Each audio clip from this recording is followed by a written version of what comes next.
Yes. Governor, the Biden administration yesterday announced a new rule that purports to close the gun show loophole. What kind of impact? There is no gun. This is typical propaganda. If I have a gun store and you come in, you're required to run a background check. If I bring my inventory to a gun show, I still have to do the same thing as a FFL. There's no difference between a gun show and being in your store.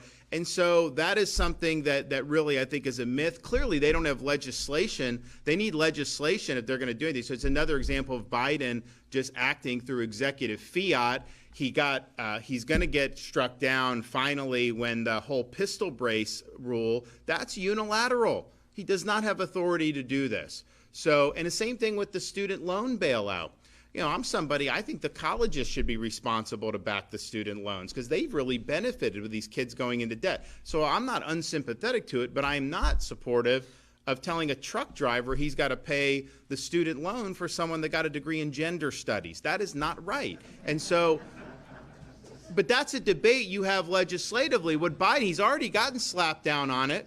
Now he's getting slapped down again. He's going to get, I think it's, but he's doing the same thing basically, abusing law. If this was something he could have done, why didn't he do it on day one? Because people know that. So I think that this is an example of, you know, who governs our society. We have a constitutional system that was enacted at this country shortly after this country's founding. And it's very clear on who has the power to legislate, who is charged with executing those laws. What Biden is doing, and he's not the first president to do it, but what he's doing is he's taken the bureaucracy and this fourth branch of government, and he's using that to legislate without popular consent. And that's wrong. That is not the way we're supposed to be governed. And in this instance, it's obviously on a false premise because people that have gone to gun shows know when you buy a fight, you do go through background checks. They can't they're not exempt from it just because they happen to be at a gun show.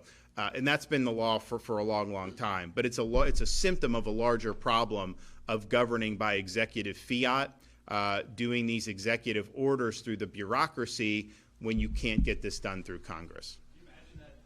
Will impact private gun sales here in Florida? I think it'll get challenged immediately, and I think it'll end up getting nixed because, look, they have debated legislating in this field for a long time, and they've not done it.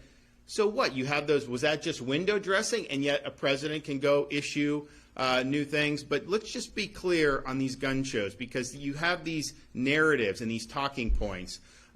You go to a gun show, and all those people that are set out there with that, like every one of them must do a background check before they sell you the gun. That's just the truth. What they're talking about has nothing to do with gun shows. They're talking about if you as a private citizen sell a rifle to your cousin, do you have to do a background check on that? And the law does not currently require that. That is true. That has nothing to do with gun shows specifically. That's just a recognition that if someone's, you know, because the Schumers of the world, they want to say if you give a rifle, like if a brother gives if someone gives his brother a rifle, that they have to do a background check before they could just loan that if they go hunting or something. And what they're trying to do is really crimp the ability to exercise Second Amendment rights, which, oh, by the way, you know, we've stood up for in the state of Florida. Governor,